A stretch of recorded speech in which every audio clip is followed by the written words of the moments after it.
গাল গলার আঁচড়ের জায়গাগুলোতে ধূসর পরম আবেশে মুখ ডুবিয়ে চুমু খায়। আর ইচ্ছে ধূসরের মাথায় রেশমি একগুচ্ছ চুল খামচে ধরে উন্মত্ততায়। ইচ্ছে থমকে যায়, শরীর কেঁপে ওঠে। ধূসরের চোখের ভাষা ইচ্ছেকে বাধ্য করে নিজের চোখ বন্ধ করে নিতে। ধূসর একটু সরে এসে নরম কণ্ঠে বলে ওঠে, হানি, যাওয়ার আগে পুষিয়ে দিয়ে গেলাম এই শরীর, এই চোখ, এই নিঃশ্বাস, সব। তারপর এক মুহূর্ত দেরি না করে ভেজা গায়ে জড়ানো ইচ্ছের শাড়ির আঁচলটা খুলে ফেলে ধূসর। ইচ্ছে চোখ বন্ধ করে ফেলে। শীত আর আবেশে গা শিউরে ওঠে। মুখে লজ্জা, ঠোঁটে কাঁপুনি, কিন্তু বাধা দেওয়ার মতো কোনো শক্তি নেই শরীরে। বাইরে বজ্রপাতের আলো এসে পড়ছে ইচ্ছের মুখে ধরা পড়া অনুভূতির এক ভালোবাসা। ধূসর ইচ্ছের কপালে আলতো করে ঠোঁট ছুঁয়ে দেয়, যেন এক চিরন্তর প্রতিশ্রুতি। তারপর ধীরে ধীরে সম্পূর্ণ নিশ্চুপতায় ধূসর ইচ্ছেকে নিজের বুকে টেনে নেয়। ইচ্ছেও এবার আর নিজেকে দূরে সরায় না। একটানা বৃষ্টির মতোই তারা ডুবে যায় একে অপরের অস্তিত্বে। শরীর ছুঁয়ে ছুঁয়ে অনুভব করে হৃদয়ের ভাষা। ধূসরের গলা এক সময় ভেঙে আসে, কানে কানে ফিসফিস করে, তোকে নিয়ে আজ রাতে মরতেও রাজি আমি, কিন্তু অন্য কারো ছোঁয়া তুই পেলে আমি নিজেকে থামাতে পারবো না। ইচ্ছে শুধু চোখ বন্ধ করে ধূসরের বুকে মুখ লুকিয়ে ফেলে। আর বাইরে তখনও ঝরে পড়ে বৃষ্টি, সেই ভালোবাসার সাক্ষী হয়ে। ঘুম ভালো হয়েছে? ইচ্ছে সবে ঘুমানোর প্রস্তুতি নিচ্ছে, তার উপরে আবার এরকম একটা প্রশ্ন। লজ্জায় মিইয়ে যাচ্ছে ইচ্ছে ধূসরের নগ্ন বুকে। আরো লজ্জায় যেন মাটির ভিতরে ঢুকে যেতে ইচ্ছে করছে ইচ্ছে। না, ঘুমাতেই ঘুম হয়েছে ভেবেই ইচ্ছের লজ্জার সাথে হাসিও পায় বেশ। বাইরে তখনও ভোরের আলো ফোটেনি, বৃষ্টি টুপটুপ করে অবিরাম ঝরছে। বারান্দায় প্রায় সবকিছু ভিজিয়ে ফেলেছে বৃষ্টির ছিটেতে। শরীরের ব্ল্যাঙ্কেটটা ধূসর আরও একটু টেনে নিয়ে ইচ্ছেকে শক্তভাবে জড়িয়ে ধরে তার বুকে। ধীরে ধীরে ইচ্ছের পিঠে হাত বুলিয়ে দিতে থাকে ধূসর। আর যতবার ধূসরের হাত বিচরণ করতে থাকে ইচ্ছের পিঠে, ততবার যেন ইচ্ছে কেঁপে কেঁপে ওঠে। শরীর শিহরণ জাগে। ইচ্ছের কোনো জবাব না পেয়ে ধূসর হালকা গলায় বলে, আমার ভাগ্যটা কত খারাপ বল। ইচ্ছে ঘুম জড়ানো কণ্ঠে বলে, বুক থেকে মাথা উঁচিয়ে। কেন? ধূসর অন্যমনস্ক হয়ে বলল, হয়েছে, এখন থেকে রোজ সকালে তোকে আর কাছে পাবো না। তোর মুখ দেখে ঘুম ভাঙবে না। রাতের বেলা আমার ভালোবাসার চাদরে মুড়িয়ে রাখতে পারবো না। এসব কি কথা? আমি কিন্তু আর আপনার সঙ্গে কথা বলবো না। ইচ্ছে অসহায় কণ্ঠে বলে ধূসরের গালে হাত রেখে। কথাটা সম্পূর্ণভাবে ধূসর ইগনোর করে।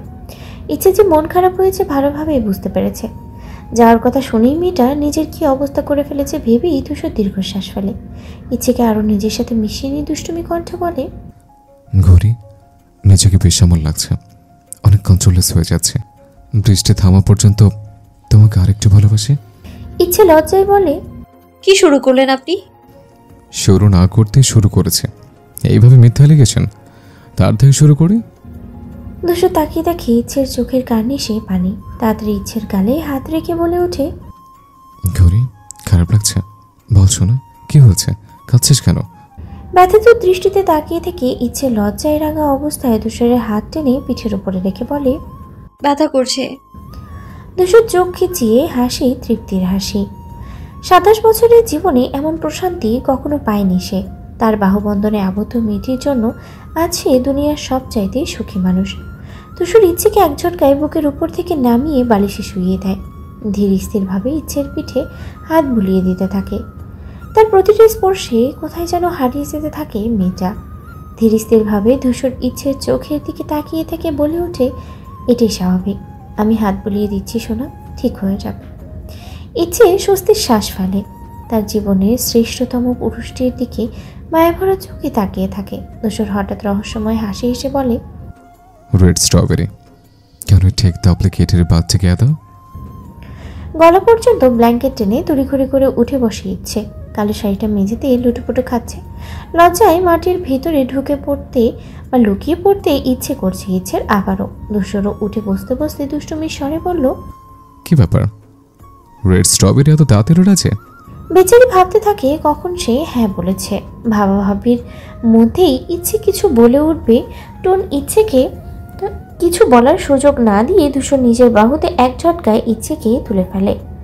ভোর হওয়ার সাথে সাথেই যেন আকাশ আবারও খারাপ হতে শুরু করেছে। বাইরে মুষলধারায় বৃষ্টির সাথে বজ্রপাত শুরু করেছে ততক্ষণে আবারও। উন্মুক্ত বুকে ইচ্ছেকে নিয়ে সোজা বাথরুমের দিকে হাঁটতে থাকে ধূসর। আর ইচ্ছে 2 হাত দিয়ে শক্ত করে ধরে রেখেছে ধূসরের কাঁধ। আয়নার সামনে দাঁড়িয়ে আছে ইচ্ছে, পেছনে ধূসর শক্ত করে ইচ্ছের কোমর জড়িয়ে রেখেছে। স্বচ্ছ আয়নার ভিতরে দুজোড়া দৃষ্টি একে অপরের দিকে গভীরভাবে তাকিয়ে আছে। ইচ্ছের ঠোঁটের বেহাল অবস্থা, প্রথম কোনো পুরুষের সান্নিধ্য পেয়ে, তাও তার স্বামীর রূপে। গাল গলায় দৃশ্যমান জায়গাগুলোতে আঁচড়ের দাগ ঢেকে দিয়েছে ধূসর নিজের ভালোবাসা দিয়ে। জায়গায় জায়গায় লাল রক্ত জমাট বাঁধা দাগ, ভালোবাসার ভাষায় ভালোবাসার চিহ্ন। ধূসর ইচ্ছের দিকে তাকিয়ে থেকে নিশালো কণ্ঠে বলে, আমার শার্টে তোমাকে বেশ মারিয়েছে, সুন্দর লাগছে। এতক্ষণে নিজের দিকে চোখ পড়ে ইচ্ছের। গত রাতে ধূসরের শার্ট গায়ে যা হাঁটু ছড়িয়ে গিয়েছে। ইস, কি লজ্জা! বেচারি লজ্জায় যেন মিয়ে যেতে থাকে। ধূসর ইচ্ছেকে নিজের দিকে ঘুরিয়ে নিয়ে অভিযোগের স্বরে বলে, এইভাবে লজ্জাবার কি আছে? স্বামীর সব জিনিসে তোমার সমর অধিকার আছে, বুঝছো স্টুপিড? ধূসরের এবার রাগ হয় হালকা। মেয়েটা যেমন নরম তেমনই লাজুক স্বভাবের, এই জন্যই সবাই কষ্ট দিতে থাকে। সবসময় কেমন লজ্জায় গাল দুটো লাল করে রাখে। ইচ্ছে কি বুঝতে পারে না তার কন্ট্রোল হারিয়ে যায়? যদিও ধূসর মেয়েটার এমন লাজরাঙা মুখটা বেশ পছন্দ করে।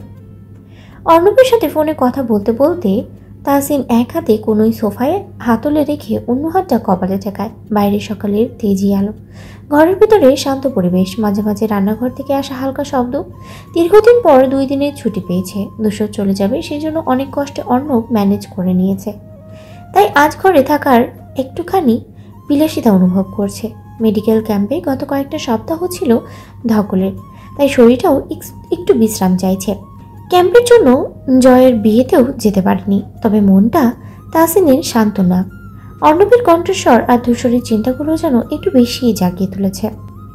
ঠিক সেই সময় ধাপ ধাপ শব্দে সিঁড়ি বেয়ে নিচে নামে ধূসর। ভারী পায়ে সেই ছন্দময় চলার শব্দ যেন এক অন্যরকম উত্তেজনা তৈরি করে ঘরের ভিতরে। তাহসিন থেমে যায়, কানে ফোন থাকা অবস্থাতেই চোখ তুলে চেয়ে থাকে সামনে। চিরচেনা চিরগম্ভীর ধূসরকে আজ অদ্ভুত এক রহস্যময় মুখে দেখে চমকে ওঠে। যেন তার সেই ভাইয়ের চাপা রাগ অভিমানের জায়গায় আজ এক অদ্ভুত শান্তি, এক রহস্যময় আনন্দের ছাপ স্পষ্ট। ধূসর এগিয়ে এসে একেবারে তাহসিনের বিপরীতে সোফায় বসে, পায়ের উপরে পা তুলে ঠান্ডা চোখে তাকিয়ে থাকে বোনের দিকে। তাহসিন ফোনটা রেখে দেয় পাশে টেবিলে, তারপর একটু কাত হয়ে ভাইয়ের দিকে তাকিয়ে বলে, ভাই, আজকে তোমার মধ্যে অন্য কিছু দেখছি, মুখে হাসি, চোখে যেন ঝিলিক, কি হয়েছে? কিছু বলে না, কেবল চোখে যেন এক অদ্ভুত ঝাঁকুনি নিয়ে তাকিয়ে থাকে সোজা সামনের দিকে। তাহসিন এবার চোখ নামিয়ে ধূসরের কাঁধের দিকে তাকায়। একটা পাতলা দাগ, লালচে আঁচড়, যেটা হয়তো অনেকেই খেয়াল করতো না, কিন্তু তাহসিন তো ভাইকে খুব ভালো করেই চেনে। ধূসর বসার সময় জামার কলার সরে গিয়ে স্পষ্ট হয়েছে সেই দাগ। তাহসিন এবার ঠোঁটে এক চিলতে হাসি টেনে বলে ওঠে, ভাই, কাঁধে দেখছি বিড়ালের আঁচড়, তা বিড়ালটা কি বেশ বড় না ছোট ছিল? ধূসর এবার চোখ তুলে তাকায় তাহসিনের দিকে, কোনো কথা না বলে উঠে দাঁড়ায়।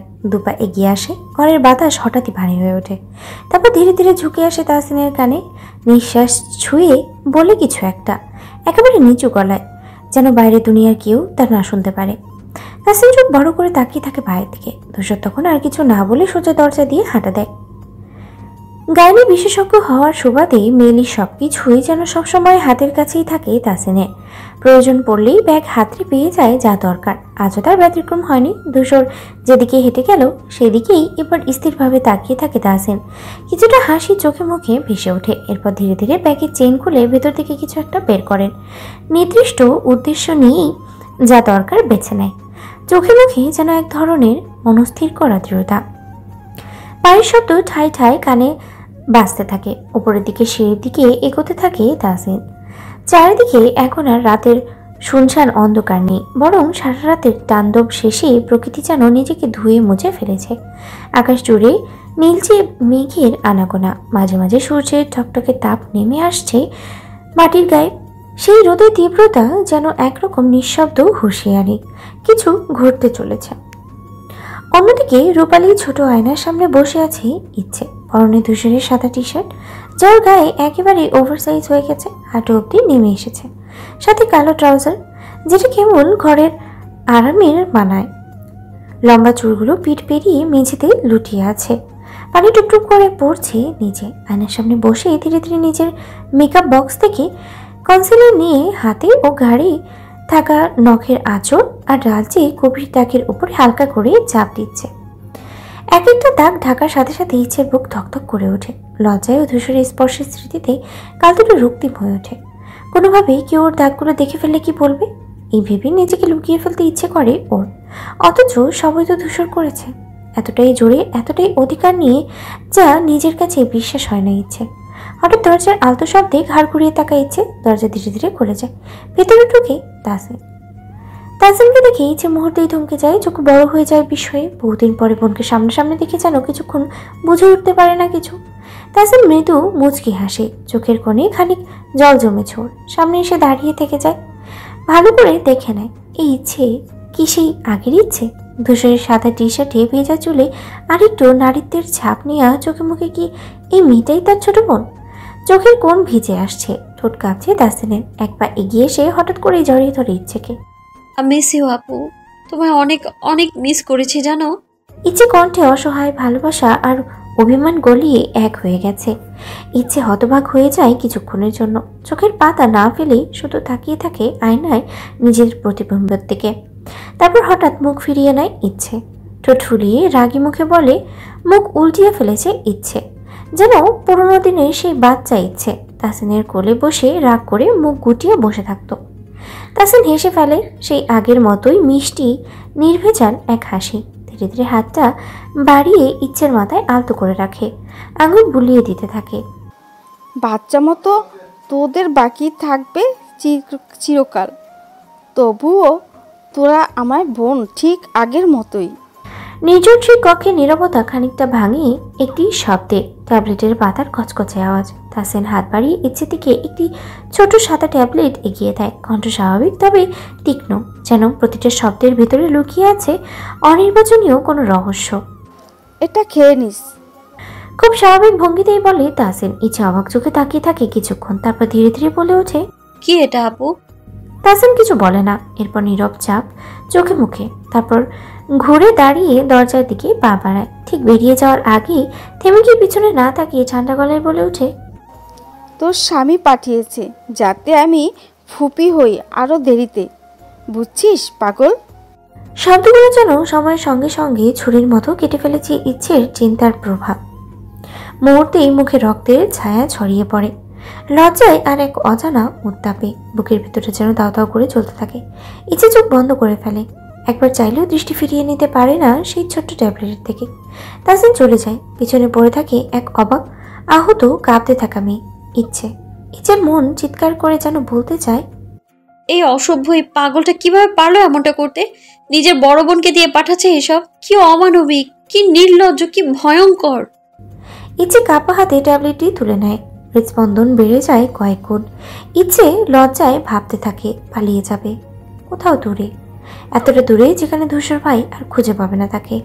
তার পাগলামি আর অসভ্যতা আর কোনোদিনও যেন ছুতে না পারে। কিন্তু ইচ্ছে জানে ধূসর ভাই ঠিকই খুঁজে নেবে, হয়তো মৃত্যু হয়ে, হয়তো আগুন হয়ে, হয়তো ভালোবাসার ছায়া হয়ে।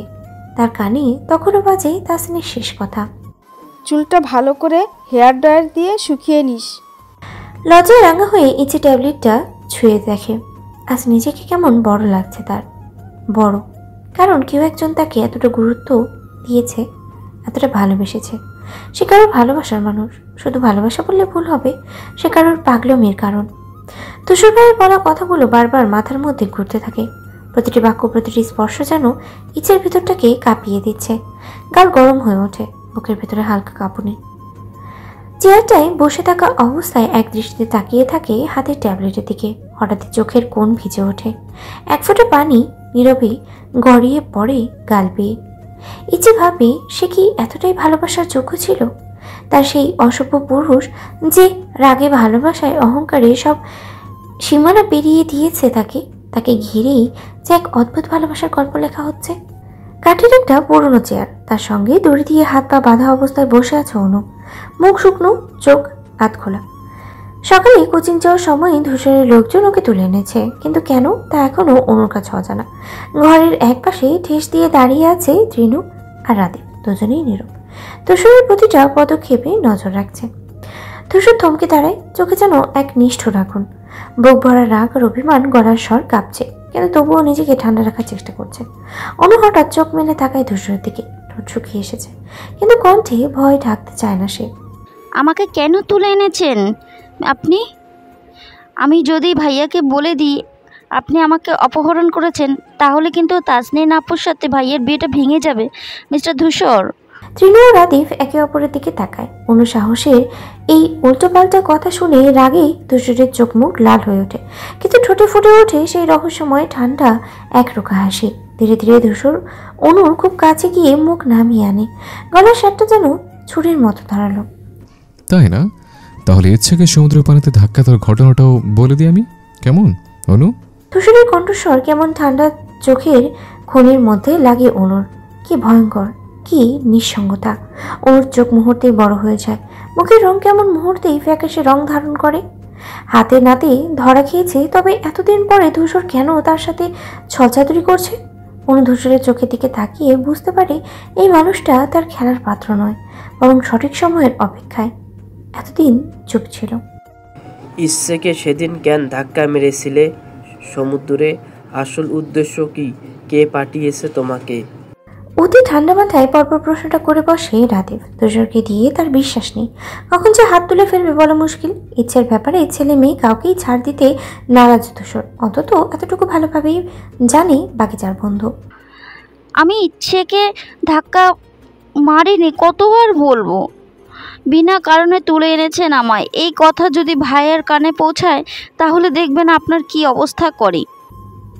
এক নিঃশ্বাসে বলে ফেলে অনু, তবে চোখ এখনো স্থির ধূসরের দিকে, যেন ভাবছে আসলে লোকটি চাইছেটা কি। চুপ করে থাকার তো মানুষ তিনি না। রাদিফ আবারও বলে, তুমি ভালো করেই জানো ধূসরকে দিয়ে যা ইচ্ছে তাই করানো যায় না।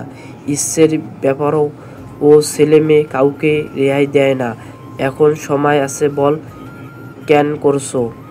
অন্যদিকে বেশ ভালোভাবেই রাদিফ কিছুক্ষণ তাকিয়ে থাকে, পর্যবেক্ষণ করতে থাকে প্রতিটি নড়চড়া। পর মুহূর্তেই রাদিফ আবারও বলে, তুমি যা বলছো তাতে তো মনে হচ্ছে তুমি ভয় পাওনি আমাদের কথায়, কিন্তু সমস্যা হলো তোমার চোখ তো বলছে অন্য কথা।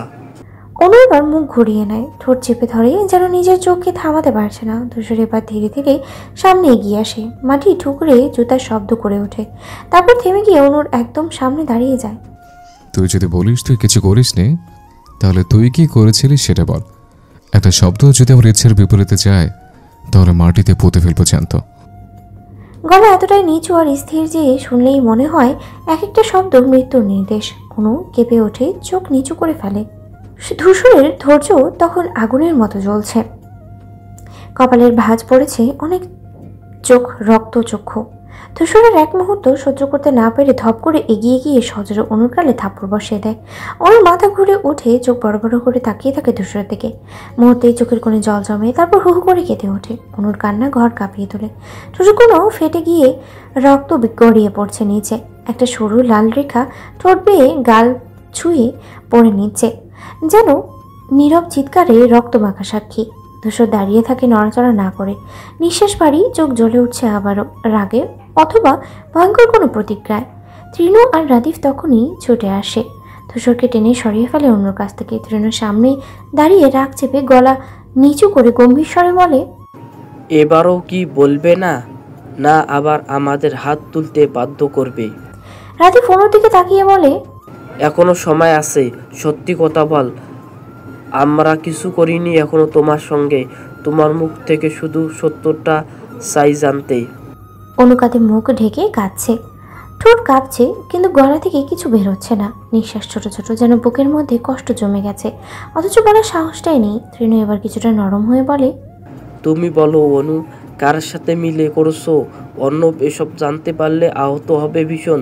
তুমি আমাদের ছোট বোন, তাহলে কিভাবে কাজটা করতে পারলে? আর কত লুকাবে এসব? বলো কেন করছো? ও তখনও কিছু বলে না, রক্তমাখাটা ঠোঁট দিয়ে কেবল নিঃশব্দে কাঁদে। ধূসর এক দৃষ্টিতে তাকিয়ে থাকে, চোখে তখন একটাই প্রশ্ন, তোর চুপ থাকার মাসুল কতটা ভয়াবহ হতে পারে জানিস? খানিক্ষণ বাদে অনু অশ্রুসিক্ত চোখে তাকিয়ে ধূসরকে একবার দেখে নেয়, মায়া ভরা সেই দৃষ্টি। তারপর অপরাধবোধে ধীরে ধীরে বলে ওঠে, ধূসর ভাইকে আমার ভালো লাগা শুরু হয়েছিল, ট্রিপে ওনাকে যত দেখি তত মুগ্ধ হতে থাকি। একদিন রাতে আমি ওনার জন্য একটা চিঠি লিখি আমার অনুভূতি নিয়ে। তবে মীরা আপু এটাই জানতে পারে, আমাকে ভয় দেখিয়ে বলে অর্ণব ভাইয়াকে সব বলে দেবে। আমি যদি ওনাকে রিকোয়েস্ট করতে থাকি যেন না বলে। শেষে তিনি রাজি হন, আমাকে বলে তার হয়ে একটা কাজ করতে। আমি জানতে চাইলাম, বলে সময় হলে বলবে। এতটুকু বলেই অনু যেন হাঁপিয়ে ওঠে। অন্যদিকে তৃণ আর রাদিফ যেন এমন কিছু আশা করেনি, অবাক হয়ে শুনতে থাকে সব কথা। আর ধূসর তখনও অগ্নিদৃষ্টি নিয়ে অন্যদিকে তাকায়। থেমে থেমে অনু আবারও বলে, সেদিন সমুদ্রের পানিতে গোসল করার সময় যখন সবাই অন্যমনস্ক ছিল, সেই সুযোগে কাজে লাগিয়ে মীরা আপু ইচ্ছে সাঁতার না জানার জন্য সবার অগোচরে আমায় ধাক্কা দিতে বলে। তবে আমি বারণ করলে তিনি আমাকে আবার অন্য ভাইয়ের কথা টেনে ভয় দেখাতে থাকে। ভয় রাজি হয়ে গেলেও আমি ধাক্কা দিতে পারিনি ইচ্ছেকে। সে সময় মীরা আপুকে নিজেই ধাক্কা দিয়ে ফেলে ইচ্ছাকে। সম্পূর্ণ কথা শেষ করেই অনু কেঁদে ওঠে আবারও, যেন কোনো বড় বোঝা নেমে গেল আজ। নিজেকে ছোট লাগলেও অপরাধ বোধে। নিজ ফ্রেন্ডস এর সাথে বেইমানি কাজ করেছে, কিভাবে এই মুখ দিয়ে চলতো অনু ভেবেই যেন মরে যেতে ইচ্ছে করছে। আমাকে ক্ষমা করুন ধূসর ভাই, আমি চেষ্টা করেছি অনেকবার বলার, তবে ভাইয়া পর্যন্ত সমস্ত কথা যাতে এই ভয়ে আর বলতে পারিনি। বাবা মার পর ভাইয়া আমার জীবনে সব দিয়ে ভালোবেসেছে, কিভাবে তার বিশ্বাসের জায়গা ভেঙে দিতে পারি বলুন। মাথা নত করে অনু কাঁদতে থাকে। যাকে সে ভালোবেসেছে সেই মানুষ আজ অন্য কারোর তার থেকেও বড় কাজ কিছু সে অন্যায়টা এর সাথেই ছিল। কারোর জীবন মরণ নিয়ে খেলেছে, ভেবেই যেন বুকের ভিতরে অপরাধ বোধটা কুড়ে কুড়ে খেয়ে ফেলে সব। মামনি, আসবো? দরজার সামনে দাঁড়িয়ে নরম গলায় প্রশ্ন করে ধূসর রোকসানা তালুকদারের উদ্দেশ্যে। রোকসানা ততক্ষণে ধূসরের কণ্ঠস্বরে উঠে দাঁড়ায়, ভিতরে আসতে বলে। ধূসরের দিকে এক গ্লাস পানি এগিয়ে দেয়। তিনি দেখেই বুঝতে পেরেছেন ছেলেটা সকাল থেকে বাইরে ছিল, সরাসরি তার ঘরেই এসেছে। ঘর্মান্তর শরীর, রোদে জ্বলা মুখে একদম লালচে ছাপ ফুটে উঠেছে। লিভিং রুম থেকে তখন তৃণ, রাদিফ আর তৌফুর গলার আওয়াজ ভেসে আসছে। রোকসানার কপালে ভাঁজ পড়ে কিছু একটা ভেবে। তালুকদার আব্বা, কিছু হয়েছে? প্রশ্ন করে ধূসরের দিকে তাকিয়ে রোকসানা মনের ভিতরটা কেমন কুডাকছে, যেন কোনো অঘটনের আশঙ্কায় আধার জমে উঠেছে বুকের মাঝে। ধূসর ধীর স্থির পায়ে এগিয়ে রোকসানার হাত ধরে তাকে ধীরে পাশে বসিয়ে দেয়। চারপাশে যেন হঠাৎই একটা ভারী নীরবতা নেমে আসে। ধূসর গভীর চোখে রোকসানা কেয়ার করতে চাস, তবে ইচ্ছের কথাও ভাবতে হবে। তৌফির কথার সাথে মিলিয়ে বাকি দুইজনও মাথা নাড়িয়ে সম্মতি দেয়। তবে ধূসর শুধু হাসে, রহস্যময় এক হাসি। ওদের রেখে উঠে দাঁড়ায়, সিঁড়ির উদ্দেশ্যে যাওয়ার আগে বলে ওঠে, গত রাতেই দিয়েছে সময়। বউ পাখি মনে হয় না চাইবে সময় এত কিছুর পরও। তবে তা থেকে আমার ডিএনএর ভাগিদার চাই স্রেফ।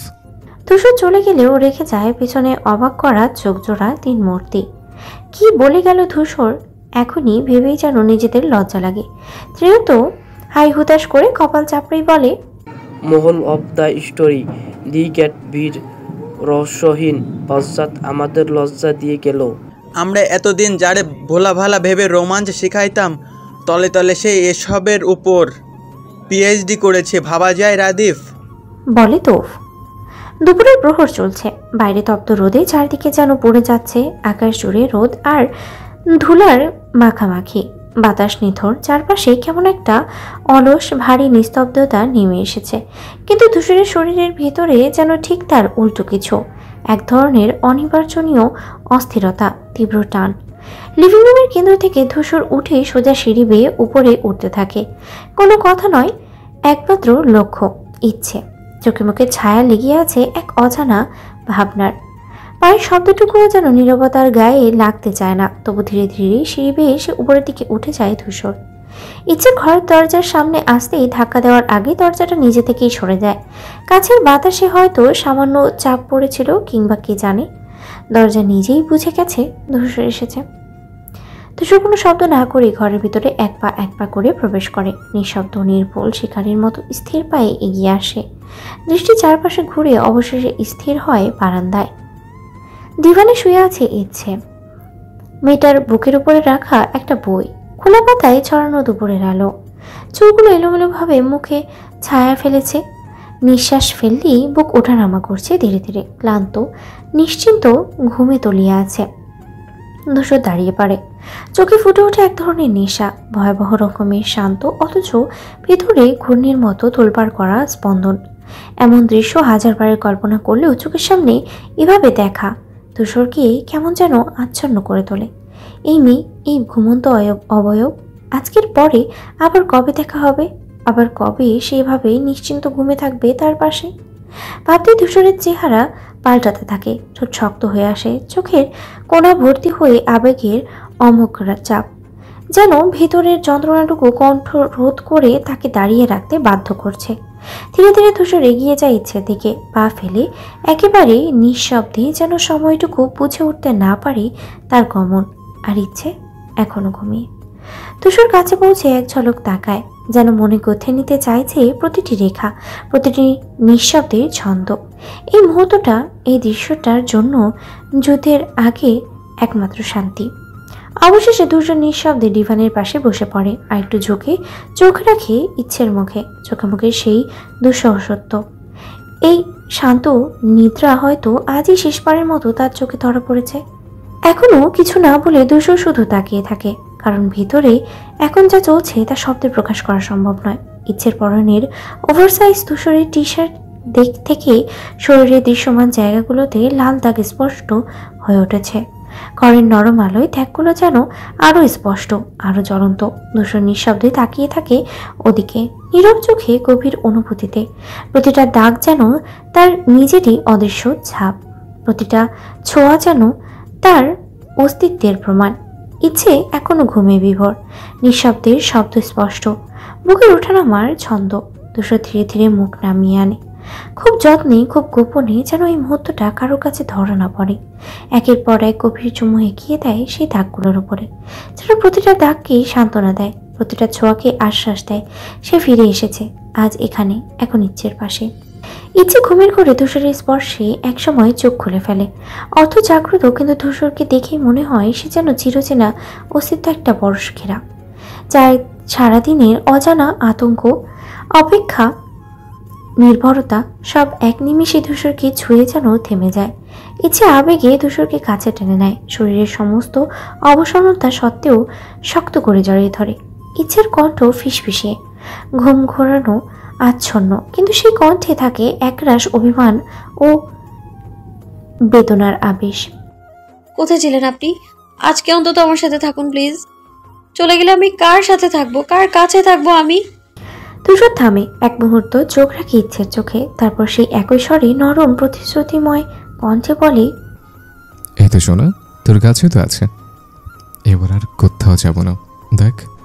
ইচ্ছে চোখ বড় করে ফেলে, একরাশ হাসি ফুটে ওঠে চোখে, যেন ধূসরকে পাওয়া যায় এই মুহূর্তে তার বেঁচে থাকার একমাত্র অবলম্বন। ইচ্ছে ধীরে ধূসরকে নিজের বুকের দিকে টেনে আনে, মাথা এলিয়ে দেয় ধূসরের উষ্ণ বুকে। বুকের প্রতিটি ছন্দে, স্পন্দে ধূসর যেন নিজেকে হারিয়ে ফেলে। ইচ্ছে ধীরে ধীরে ঘুমিয়ে পড়ে আবারও, কিন্তু বাহুর বাঁধন যেন একবারও আলগা হয় না। আর ধূসর নিঃশব্দে তাকিয়ে থাকে ছাদের দিকে। বুকের নিচে ইচ্ছের উষ্ণ নিঃশ্বাস তার অস্তিত্বের প্রমাণ হয়ে অনবরত বয়ে যায়। কিছু একটা ভেবে ইচ্ছেকে কোলে তুলে নেয় ধূসর। শরীরটা নিথর, নিস্তব্ধ। ধূসরের চোখে কোনো শব্দ নেই, শুধু একরাশ অস্থিরতা। বুকের ভেতরে আগুনের মতো কিছু একটা ছুটছে, যেটা নিভছে না, বরং আরও তেতে উঠেছে প্রতিটা নিঃশ্বাসে।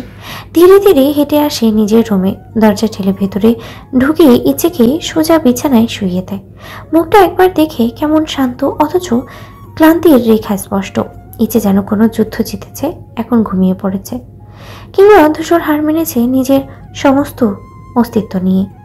কাবার খুলে ধূসর বের করে একখানা নতুন নরম মাটির রঙের টি শার্ট, ইচ্ছের মাপে বানানো, হাতে করে সেটা নিয়ে আসে বিছানার ধারে। ধীরে ধীরে উঠে বসে, মৃদু শ্বাসে ধূসর ইচ্ছেকে নিজের বুকের দিকে টেনে তোলে।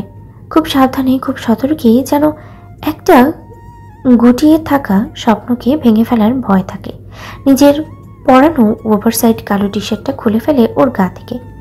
একটা মুহূর্ত ধূসর থেমে যায়, উরুস্থলের ওপরের অংশে চুমু খায় গভীর করে বেশ কয়েকবার।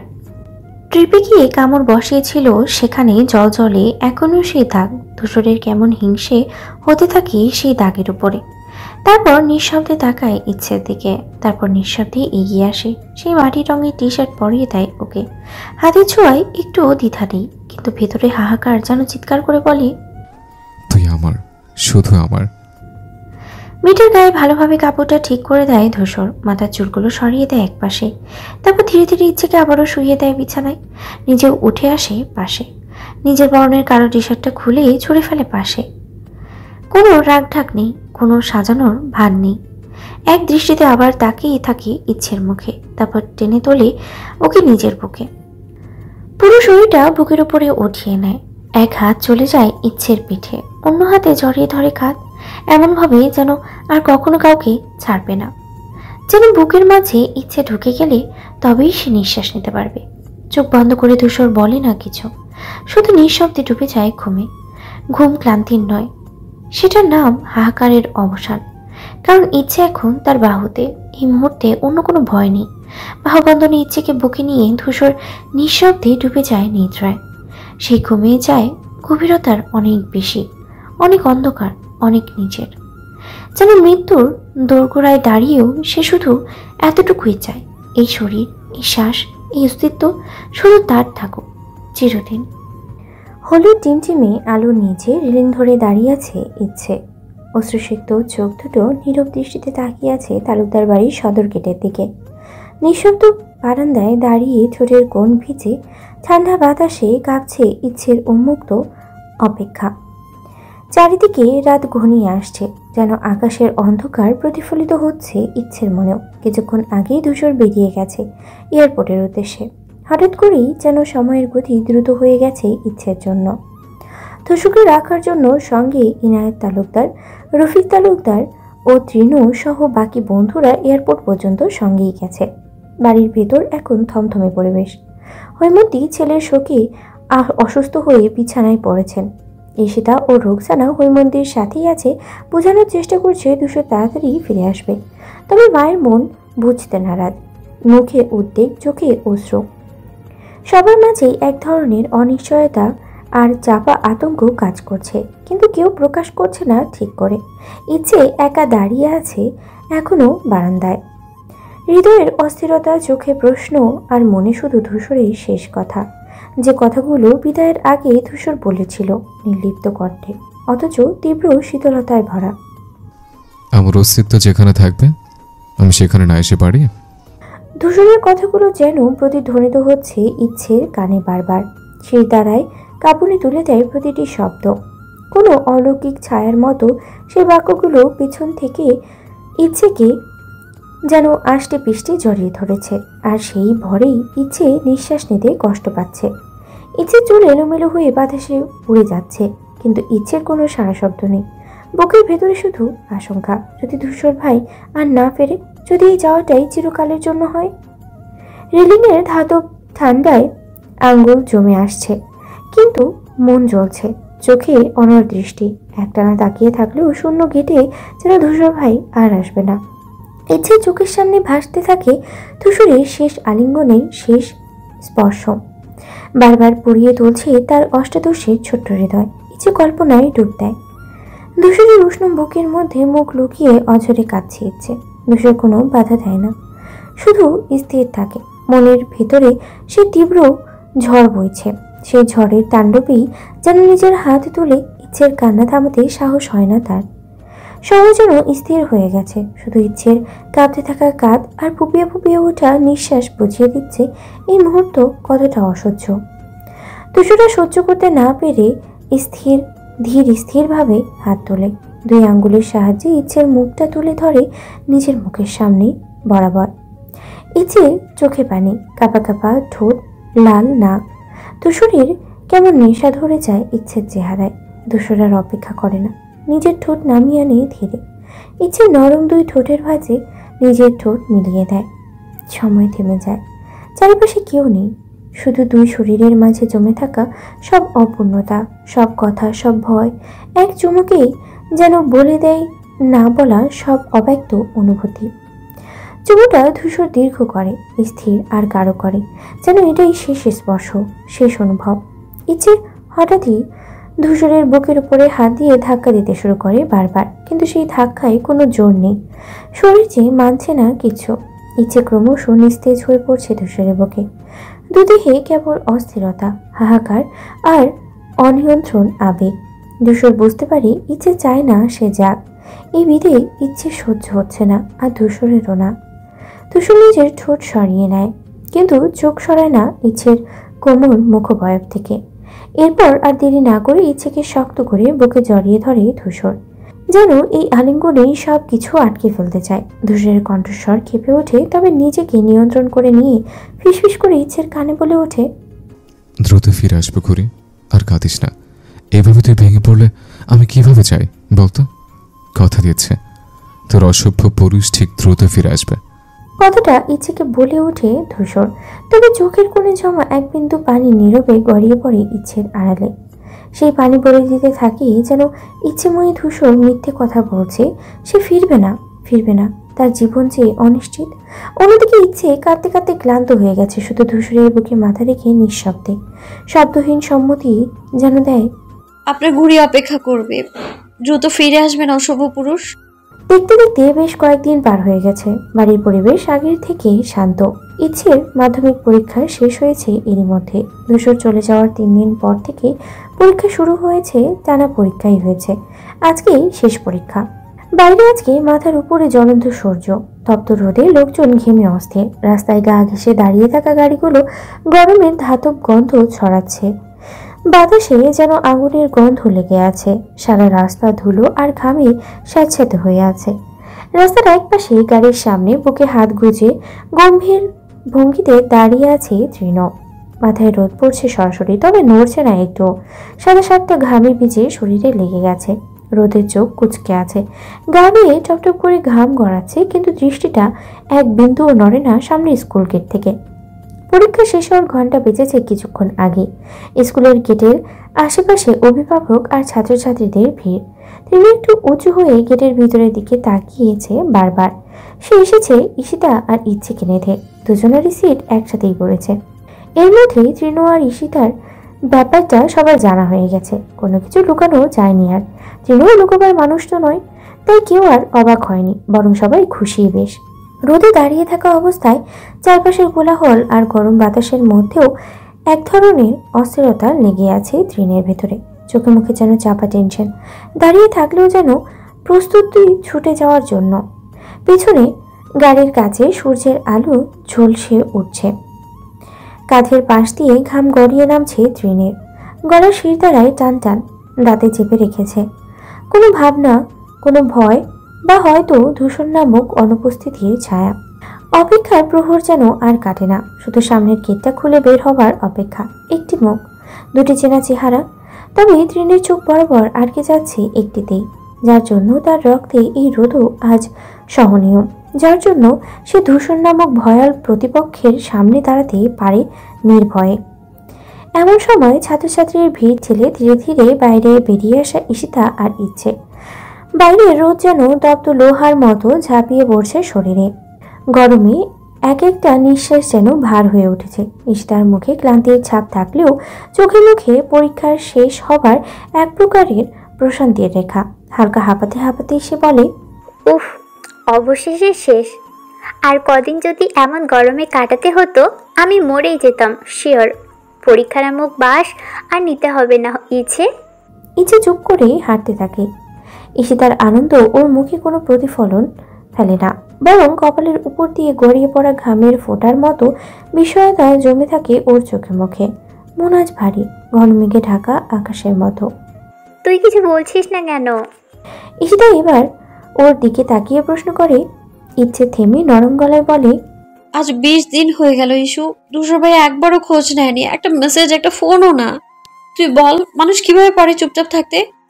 ঈশিতার মুখের হাসি মিলিয়ে যায়। ইচ্ছের বুকের ভেতরটা কেমন করে ওঠে, চোখের কোণে জমে থাকা কষ্ট যেন এবার বেরিয়ে আসবে, কিন্তু না, নিজেকে আঁকড়ে ধরে সামনে নেয় ইচ্ছে মুখ ঘুরিয়ে নেয়। গাল দুটো লালচে রং ধারণ করেছে গরমে। ঈশিতা হাত বাড়িয়ে ইচ্ছের কাঁধে রাখে। তুই মন খারাপ করিস না, ভাইয়া যা করছে তার কারণ নিশ্চয়ই আছে। আমি জানি ভাইয়াও তোকে ভীষণ মিস করছে। এমন সময় ভিড়ের ওপার থেকে হঠাৎ এগিয়ে আসে তৃণ। মাথায় সানগ্লাস তুলে ঠোঁটে লেগে থাকা অদ্ভুত গম্ভীরতা নিয়ে বলে, গাড়ি দাঁড়ানো আছে ওই দিকে, তোমরা ওঠো, গরমে আর দাঁড়িয়ে থাকলে শরীর খারাপ করে ফেলবে। তৃণকে দেখে ইচ্ছে কিছুটা চমকে ওঠে আর কথা বাড়ায় না। ঈশিতার সঙ্গে হাঁটা দেয় গাড়ির দিকে। সাদা কালার গাড়িটা দরজা খুলে তড়িঘড়ি করে দুজনাকেই ভিতরে ঢুকিয়ে বসে। ঠান্ডা এসির হাওয়ায় যেন শরীর একটু স্বস্তি পায়, কিন্তু ইচ্ছের মন তবুও ভার। একটু পরেই তৃণ গাড়ির সামনে এসে চালকের আসনে বসে পড়ে। গাড়ি স্টার্ট দেওয়ার আগে একবার রিয়ার ভিউ মিররে তাকায়, চোখে এক ধরনের তীক্ষ্ণ দৃষ্টি। বনানীর নাম করা রেস্টুরেন্টের ভিতরে রুচিশীল সাজে সজ্জিত, ছিমছাম আলো, নরম গানের সুর। সামনের একটা টেবিলে মুখোমুখি বসে আছে ঈশিতা ও ইচ্ছে। ঈশিতার ডান দিকে তৃণ।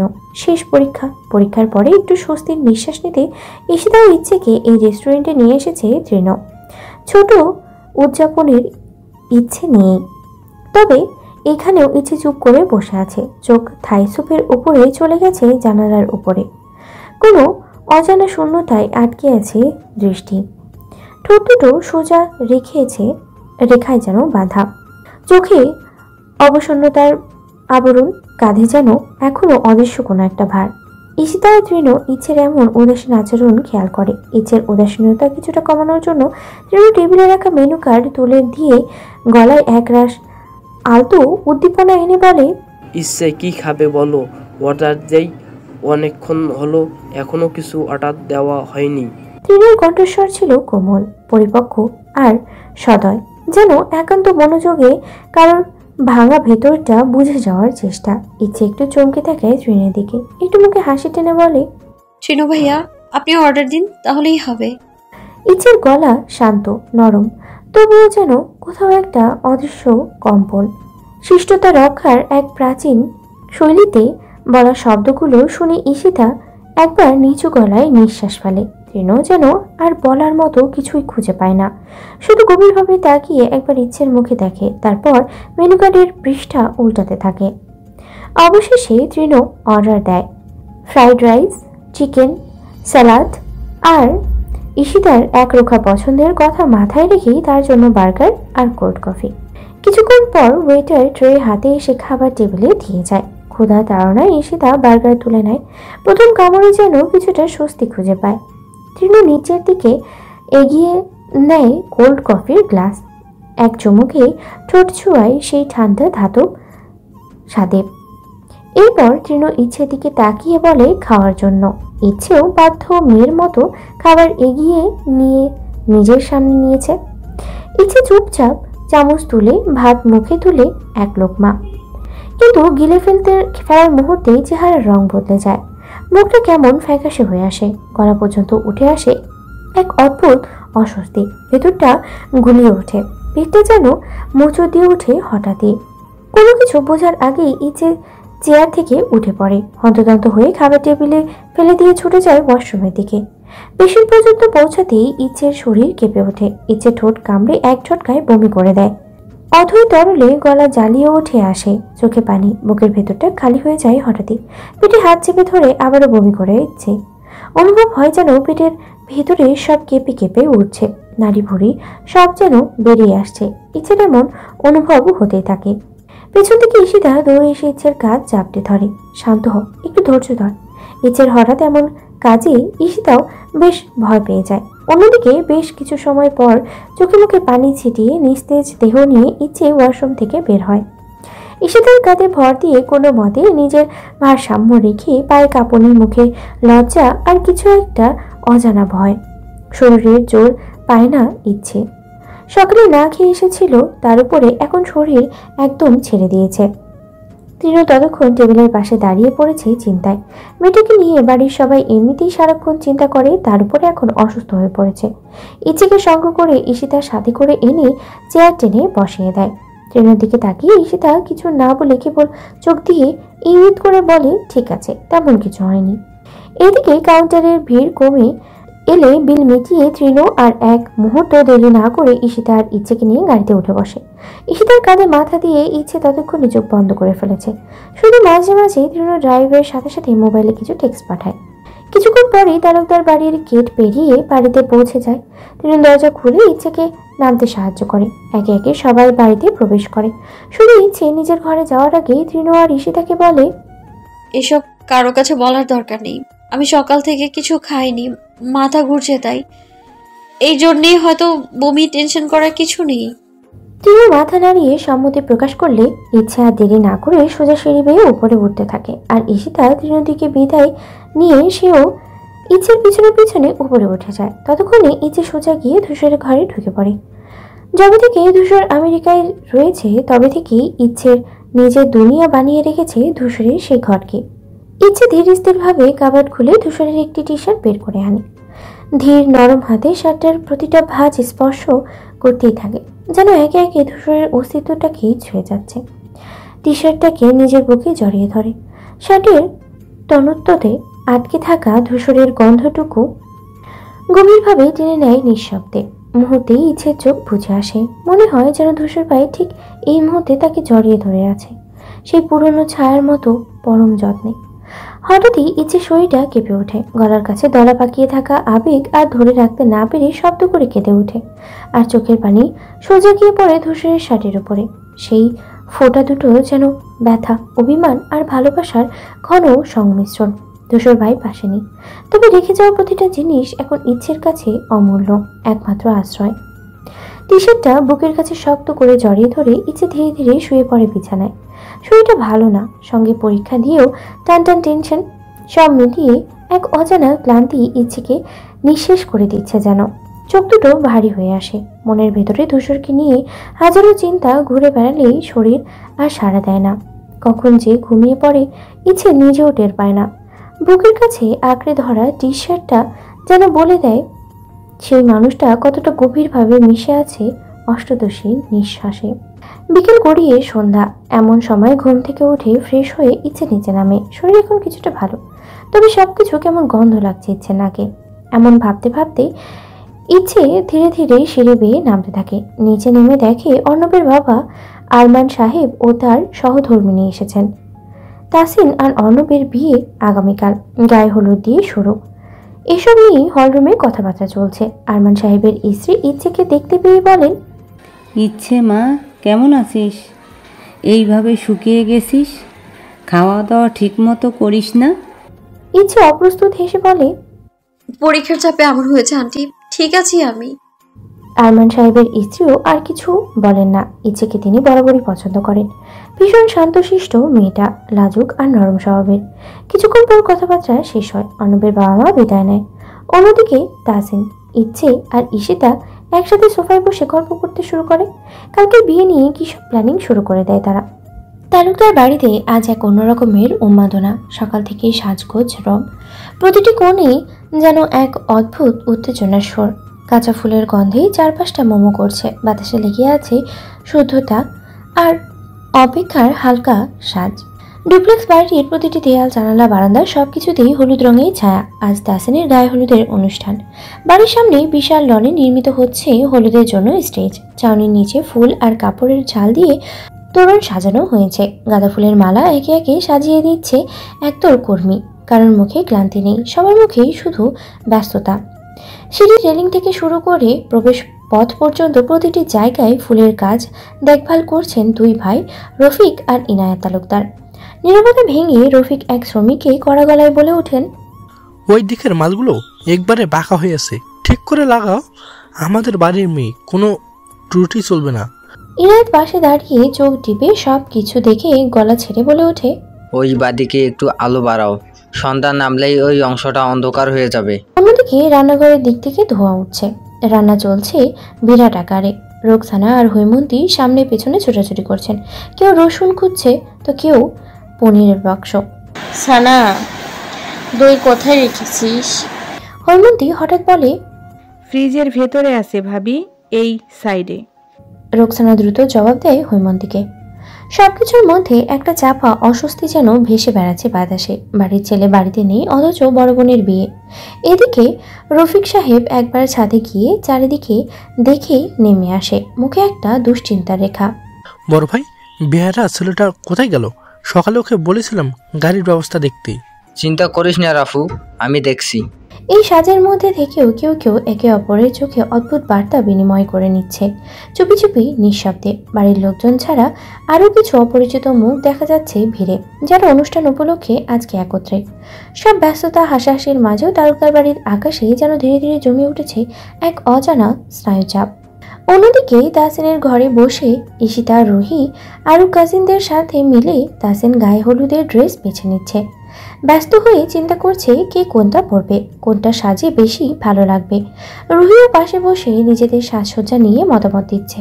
ঘরটা আলো, রং আর কথাবার্তায় ভরা, তবে এই রঙিন ব্যস্ততার মধ্যে নেই একজন। এদিকে গত রাত থেকে হঠাৎ করেই ইচ্ছের গায়ে জ্বর এসেছে। কেউ এখনো ভালো করে জানে না কিছুই। ইচ্ছের বিছানায় গুটিয়ে শুয়ে আছে চাদর মুড়ি দিয়ে, দরজাটা ভিড়িয়ে রেখেছে যাতে বাইরের শব্দ আর আলো জ্বর ঘোরায় শরীরে পৌঁছাতে না পারে। বিছানার পাশে রাখা পানির বোতল, ওষুধ সবকিছুই অবহেলায় পড়ে আছে। ইচ্ছে নিঃশব্দে তখনও গভীর ঘুমে, জ্বরের ঘুমে, যেন ব্যস্ততা থেকে অনেকটা দূরে। তবে রোকসানা সকালবেলায় একবার মেয়েকে দেখতে এসে দরজা ঠেলে দেখে ঘরের ভিতরে নিস্তব্ধতা। কাছে গিয়ে দেখে ইচ্ছে গভীর ঘুমে, চাদর মুড়ি দিয়ে মুখটা একটু বের করে শুয়ে আছে মেয়েটা। রোকসানা স্নেহমাখা দৃষ্টিতে তাকায় মেয়ের দিকে। মুখের ওপরে হাত রাখলে হালকা জ্বরের ছোঁয়া বুঝতে পারে, কিন্তু ঘুম ভাঙবে ভেবে আর ডাকে না। আস্তে করে কপালে চুমু দিয়ে ঘর থেকে বেরিয়ে যায়, দরজাটা আগের মতো বেরিয়ে দিয়ে। অন্যদিকে বিছানায় ইচ্ছের অচেতন শরীরে গড়িয়ে পড়ছে একদিকে, ঠোঁটে নড়ে নড়ে ওঠে, চোখ বন্ধ। ঘুমের মধ্যে ফিসফিস করে কিছু বলে যাচ্ছে, অস্পষ্ট স্বরে ডাকছে কাউকে। কোথায় আপনি ভাইয়া? শ্বাস ভারী, কপাল ঘামে ভেজে আছে, যেন জ্বর ছেড়ে যাচ্ছে। চোখ দুটো বন্ধ থাকলেও ভ্রু কুঁচকে আছে ইচ্ছে। জ্বরের ঘোরে শরীর কাঁপছে। আমার ঠান্ডা লাগছে, একটু একটু জড়িয়ে ধরুন না। গোঙাতে গোঙাতে এক ধরনের আকুতি ভরা কণ্ঠেই বলে ওঠে ইচ্ছে। ঘরটা নিঃশব্দ হলেও ইচ্ছের কণ্ঠ যেন তীক্ষ্ণভাবে ছুঁয়ে যাচ্ছে বাতাসকে। দূষর আসবে না জেনেও জ্বরের ঘোরে নিস্তেজ ঠোঁট শুধু একটাই নাম নিয়ে ব্যাকুল, ধূসর ভাই। অনেক সময় পেরিয়ে গেলেও যখন ইচ্ছের হদিস নেই, তখন তাসিন ইচ্ছের ঘরে আসে। ধীরে দরজা ঠেলে ভেতরে ঢুকে বিছানার কোণে শুয়ে থাকা ইচ্ছেকে দেখে একটু থমকে যায়। একবার, দুবার, তিনবারের বেলায় ডেকে তোলে ইচ্ছেকে। ইচ্ছে, ইচ্ছে, ও সোনা। শেষটাকে নিভু নিভু চোখে ইচ্ছে ধীরে তাকায় তাসিনের দিকে। ইচ্ছের মলিন চেহারা দেখে তাসিন এগিয়ে এসে হাত বাড়িয়ে ইচ্ছের কপালে রাখে। হাত ছুঁতেই যেন মুখটা কুঁচকে ওঠে, গরম, বেশ জ্বর। ভিতরটা মোচড় দিয়ে ওঠে তাসিনের। দ্রুত পায়ে বসে পড়ে, ধীর স্থিরভাবে ইচ্ছেকে টেনে তুলে বসিয়ে দেয় নিজের পাশে। বাবু, তোর গায়ে এত ভীষণ জ্বর এসেছে, আর কাউকে কিছু না বলে শুয়ে আছিস কেন? তাসিনের কণ্ঠে স্পষ্ট চিন্তার চাপ।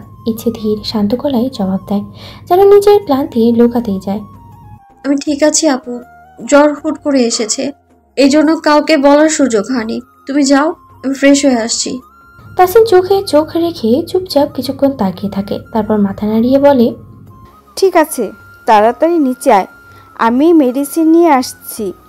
খেয়ে মেডিসিন নিয়ে নিতে হবে। ভাই জানলে রাগ করবে। ইচ্ছে, তাড়াতাড়ি আয় শোনা। ইচ্ছে মলিন হাসি হাসে, মাথা নেড়ে বলে, আসছি। তাসিন কিছু না বলে এক মুহূর্ত তাকিয়ে থাকে, তারপর আস্তে পায়ে ঘর থেকে বেরিয়ে যায়। ঘরে নিস্তব্ধতা নেমে আসে, বাইরের আলো ছায়া হয়ে জানালা দিয়ে বেরিয়ে পড়েছে। ইচ্ছে ধীরে বিছানায় পাশে বসে, চোখের কোণায় জমা কিছু অজানা ভার চেপে ধরে। গায়ে জ্বরের তাপ, কিন্তু মনে হয় যেন অন্যরকম কোনো আগুনে সে দগ্ধ হচ্ছে। নিঃশব্দে, নীরবে। একে একে পরপর 3টা গাড়ি থামে তালুকদার বাড়ির সামনে। দুশো নেই, তবে বাড়িতে যেন ছেলের অভাব না হয় এই ভাবনা থেকেই তৃণ, রাদীপ আর তৌফ নিজ নিজ কর্মস্থল থেকে টানা 3 দিনের ছুটি নিয়ে এসেছে হাজির হতে। গাড়ি থেকে 4 ব্যক্তি নামে একই ভঙ্গিমায়, পরনে ফর্মাল ড্রেস আপ, চেহারায় গম্ভীর ভাব। সামনে এগিয়ে আসেন ইনায়েত তালুকদার। ছেলের বন্ধু হলেও তাদের তিনি নিজের ছেলের মতোই স্নেহ করেন। কেমন আছো বাবা? ইনায়েত তালুকদার বলতেই তৌফ এগিয়ে এসে হাসি মুখে সালাম দিয়ে বলে, ভালোই আছি আঙ্কেল, দুছরের অনুপস্থিতিতে যেন টের না পান তাই আমরা চলে এলাম। ইনায়েত তালুকদার কথাটা শোনা মাত্রই কেমন মুখ বিষণ্ণ করে ফেলেন, তবে সৌজন্যের খাতিরে মুহূর্তেই নিজেকে সামলিয়ে নেন। বাড়ির দিকে হাঁটা দেন চারজনের সঙ্গে করে। অন্যদিকে সবার সাথে কুশল বিনিময় শেষে চারজন উপরে উঠে যায় ফ্রেশ হওয়ার জন্য। বাড়িতে তখন ব্যস্ততায় ভরা। অন্যদিকে ইচ্ছে মলিন চেহারায় ফ্রেশ হয়ে নিচে নামার সময় সিঁড়ি ঘোরাতে হঠাৎ চোখে পড়ে আগত চারজনকে। প্রথমে একটু ভরকে যায়, কিন্তু নিজেকে সামনে নিয়ে মাথা নিচু করেই সালাম দেয়।